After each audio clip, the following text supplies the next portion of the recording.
Inter Milan and Argentina striker Lautaro Martinez is keen on a move to Tottenham Hotspur to link up with Argentinian compatriots Giovanni Lo Celso and Christian Romero, and that this morning is courtesy of Alistair Gold, as we get so many more reports with regards to Martinez's future. Also looking at two more players that Tottenham are reportedly interested in Yacine Adli and try to get this one right, Kivica Kvaratskhelia from Rubin Kazan. Also, we're going to take a look today at Harry Kane, Tanguy Ndombele, and a few other reports, including a potential departure, which we're hoping for, from Moussa Sissoko. But before we do get into that, if you are new to the channel, do make sure to hit that subscribe button down below and hit the notification bell so you get notified every time I go live with more transfer stories, breaking news streams all throughout the rest of the window, and of course the watch-alongs coming back on Sunday with that game against Manchester City. We're also starting a fantasy football league for the channel.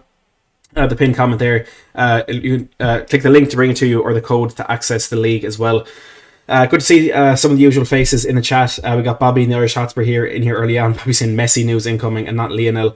Billy, Ryan, Joshua, Aman, Jay, Tony, Darkness, Danny, Eamon, Callum, VK, good to see you all in the live chat. And let's dive straight into things, because Alistair Gold, by the way, probably the biggest news that we can take out of today for Tottenham is that Alistair Gold is off for this entire week. So if we have a complete new squad by the time the game on Sunday rolls around, I wouldn't be too surprised with that one. Alistair Gold, first of all, happy birthday to him. Someone that we're so lucky to have covering Tottenham on a daily basis. And now with him off for the week, let's see just how things heat up.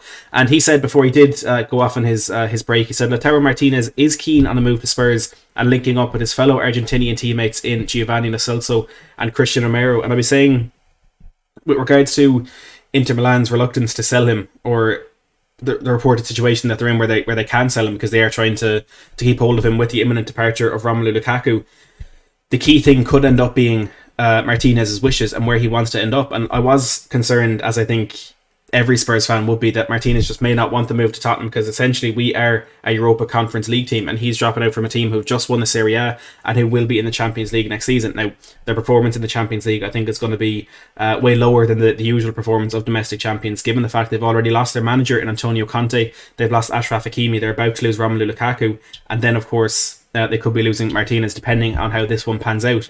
But if this story from Alistair Gold is to be believed, which, as I always say with him, 99% of the time he's spot on, Martinez is keen on this move to Tottenham. And again, as much as it will be to play with Lo Celso and Romero, his Argentinian teammates, the pull of Fabio Paratici is absolutely massive.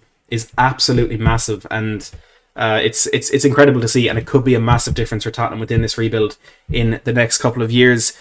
Some other stories: Sky Sports are saying that Tottenham still have a chance at signing Lautaro Martinez despite Romelu Lukaku leaving Inter Milan imminently.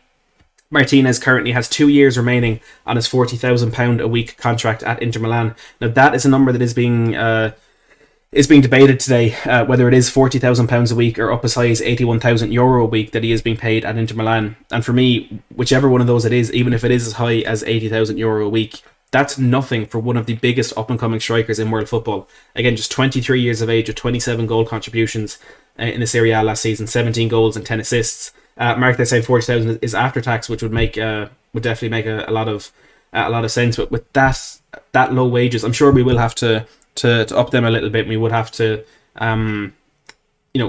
make that contract a bit more appealing to him.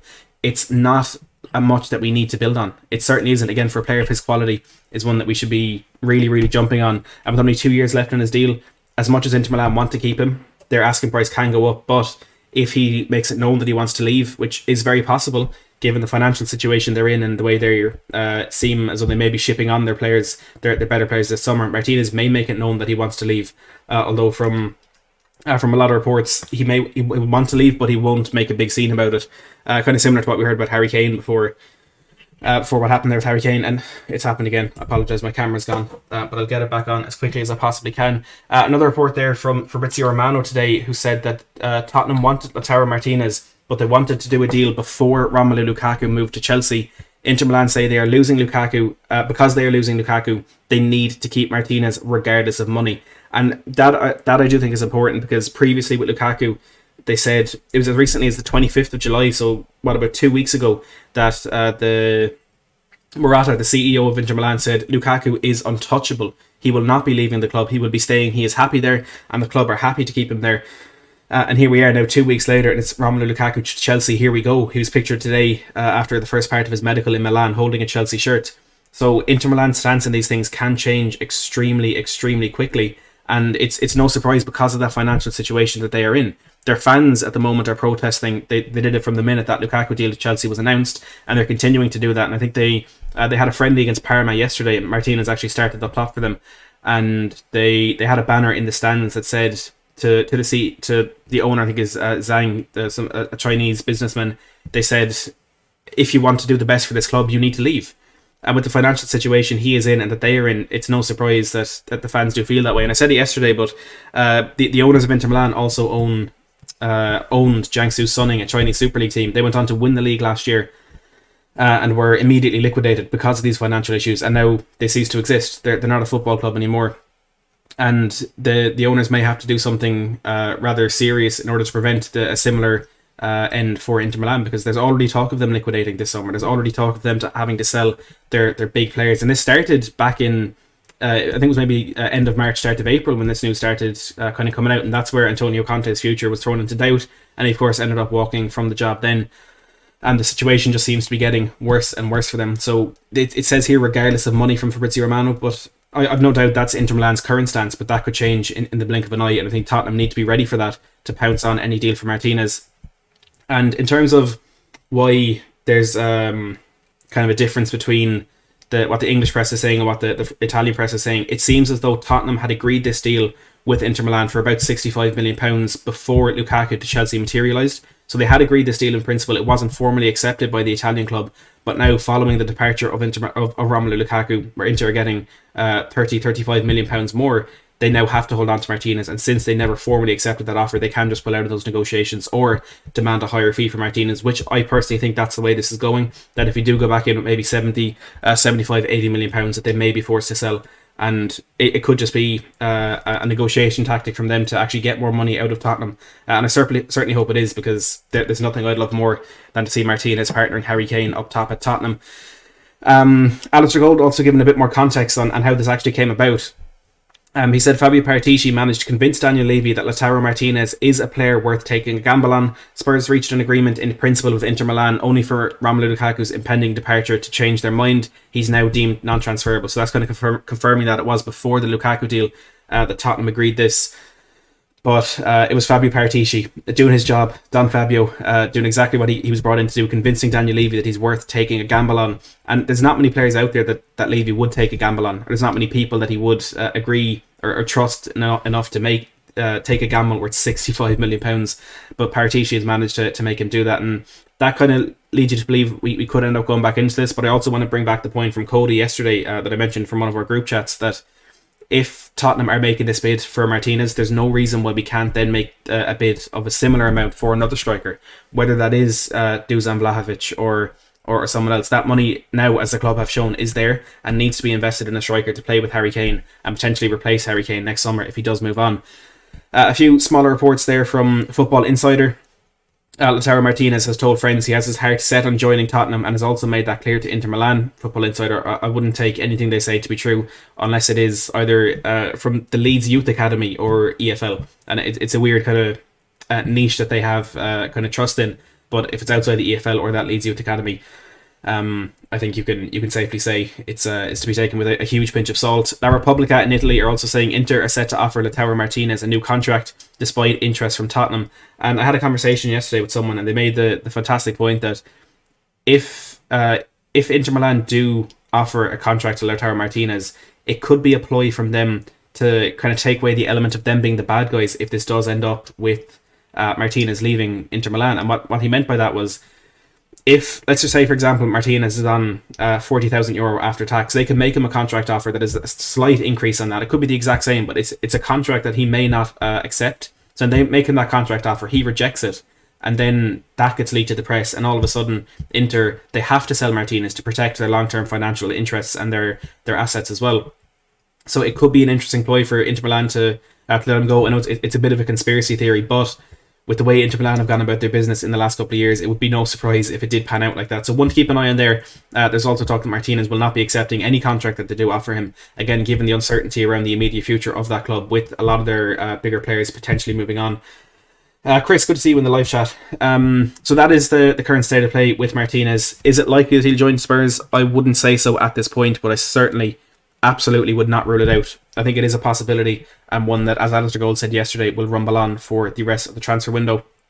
There's two updates on some more attacking players that could be brought into Spurs this window. Yacine Adli is a player for Bordeaux, and Santi Auna from Foot Mercato has said that Tottenham have made contact with Yacine Adli of Bordeaux and an offer could be made soon. And we've had word from Kavica Kvaratskhelia agent, and I'm definitely butchering that name, but there's too many letters in there for my liking. And Football Italia have said that Kavica Kvaratskhelia, I'm going to call him Kavica. Kavica's agent confirms he wants to leave Rubin Kazan, where the Georgian international currently plays. The direct quote is, with an 85 to 90% probability, Kavica will change team. I can confirm there is a serious interest from Tottenham. I can't say anything new about Leeds, but there is also Juventus in the mix there. But serious interest from Tottenham. They're confirmed by the player's agent, and as far as I know, it will be between an 18 and 20 million euro asking price for the player, which isn't that much, but I can't say I've heard of him or I know anything about him. But if this materialises and looks to be a bit more probable, I will definitely bring you everything you need to know about the player after doing my own research. Then Harry Kane. Oh God, it feels like this is the part of every stream that we're dreading. I suppose a bit of good news on Harry Kane today, and Nuno Espirito Santo has said that he expects Harry Kane to be available to face Manchester City in Sunday's Premier League season opener. And talking to Sky Sports, or it may have been in his press conference, he said every player in that squad is going to be available to face Manchester City. And the reporter pushed him on and said, well, does that mean Harry Kane is going to be available? And he re-emphasised every player is available to be selected for that game. He's also asked about whether he was disappointed about Kane not showing up for training on Monday and all throughout last week. He said, it's not about that, it's about what we have to do to solve the situation. We have to solve it together, everyone involved, speaking, having a nice conversation. So he's already willing to look past what happened last week. I think there was reports from The Sun potentially that he didn't want Kane around because he doesn't want players who don't want to play in his squad, but I think he'll keep Kane if he can, regardless of whether the player wants to be there. The Athletic, the Daily Mail and Dan Kilpatrick of the Evening Standard are all reporting in the last 24 or so hours that Man City actually remain confident of striking a deal worth around £150 million for Harry Kane. Dan Kilpatrick also went on to say that Man City refused to enter negotiations for Lionel Messi as their focus is on a £150 million deal for Harry Kane. Now, I tweeted this out about half an hour, 45 minutes ago, and I prefaced it with the exact same thing that I'm going to preface it with now. Don't shoot the messenger, and I'm not entirely sure what to make of this personally, but I have heard whispers that Harry Kane, if he does not join Manchester City this summer, will sign a lucrative new contract at Tottenham that I am personally assume will include a release clause there to let him go next summer if he does still wish to make that happen. So don't shoot the messenger. I personally don't know exactly how true this is, but just to bring you the information, I have heard whispers that Harry Kane could sign a lucrative new contract at Tottenham if he fails to make that move to Manchester City this summer. Another player who could surprisingly be on the way out, although I don't think he will be, is Tanguy Ndombele, and he, according to The Athletic, was available for selection in yesterday's pre-season clash with Arsenal. That's Charlie Eccleshare, who's also said that Tanguy Ndombele is now considering his options after he was not selected for Tottenham yesterday despite being available, and that echoes what was said by, I think, Alistair Gold a few days ago, who said that Ndombele is unhappy about the potential departure of his close friends in... I have it here. Ndombele is understood to be considering his Tottenham future once again this summer. He is disappointed about the potential sale of his close friends Serge Aurier and Moussa Sissoko, who Tottenham are actively trying to move on from the side. So there could be something coming on Ndombele in the coming days, in the coming weeks. But an interesting one there, especially given that we haven't seen him in pre-season yet. He's, his paternity leave is over. He should be back, but we haven't seen him yet. So a few other stories to touch on very briefly. A-Spor in Turkey are saying that Fenerbahce are interested in signing Moussa Sissoko. The Turkish club want to loan the midfielder. Carriera della Sera is saying that Inter Milan president Steven Zhang is intent on balancing the books at the club above all other considerations this summer, including appeasing the supporters by keeping hold of key players. The Sun say that Nuno will push for Kane's exit if the striker makes it clear that he has no future at the club. Nuno is losing patience after seeing preparations for this season overshadowed by Kane. He is less forgiving in private and only wants committed players. And finally, Calcio Mercato saying that Dusan Vlahovic is close to finalising his new contract with Fiorentina. So that's a target that Spurs have. According to DiMarzio yesterday, it would be as a replacement for Harry Kane if we do proceed in attempting to get something done for him. But he may be signing that new contract with Fiorentina if things go well for them. To the Mercato in the last half an hour or so are reporting on Vlahovic that Tottenham have a meeting scheduled tomorrow with the agent of the player over a potential transfer for the Fiorentina striker. So a lot of differing reports coming out on the future of the man who bagged 21 goals in the Serie A last season. And that's one that we'll definitely be keeping an eye on, and one that could develop either way this summer. Cody says a new contract for Kane would be fantastic news, and I really think it would, not in terms of him staying at the club long term, because I think no matter what happens at the end of next summer, Kane won't be a Spurs player. Whether he leaves this summer or in January, I don't think he will. I think he will leave the club next summer, but I think going into the 22-23 season, I'll be absolutely shocked if Kane is still at the club. The only way that contract would protect us is we can be guaranteed a fee if we do put a release clause in there. You know, when there's 2 years left in the contract, if we want 100 million, City could make a realistic argument for paying 70-80 million. But if we have that release clause in there, we have the bargaining chips. And I think that's something that could be very, very important for us. Alfie says, I obviously don't want this to happen, but do you think if Ndombele really wants to leave badly, we should include him in the Martinez deal? Look, that's definitely a way to go about it. All I would say is if we do lose Tonki, we'd have to get a midfielder in replacement. And I think we would need a lot of money to do that because of not what he does for the team, because I know he's underperformed since coming in, but what he should be doing for the team, or what we almost have him in there to do, I think will cost a lot of money to get a player to replace him there. It could be Houssem Aouar, also coming in from Lyon, who I don't think is of the same potential or quality, but it could be a way to tempt Inter Milan to let Martinez go, but then we'd be in a position where we need a midfielder as well, so I don't know if that's the best way to go about it. Adam says, let Kane and Ndombele go if they don't want to be here. The funds could be used to make a lethal new squad. Darmscore, as I've been told it's pronounced. Bernardo Silva, Tomiyasu, Milenkovic and Martinez. Just to reiterate as well on Tomiyasu, that deal is expected to be completed very, very shortly. The player was at the Olympics, of course, in Tokyo, but I think this deal is a matter of days away from completion, because it looks as though the majority stuff is done. Maybe just finalising the structure of that deal with Bologna. But that's one that a lot of sources, including Alistair Gold, do expect to be done very, very shortly. Dan says Spurs should go for Immobile and Aspas. Immobile, brilliant season with Lazio last year in a Serie A. And Iago Aspas, since joining Celta Vigo in La Liga, has done a lot better than he did with Liverpool in the Premier League for sure.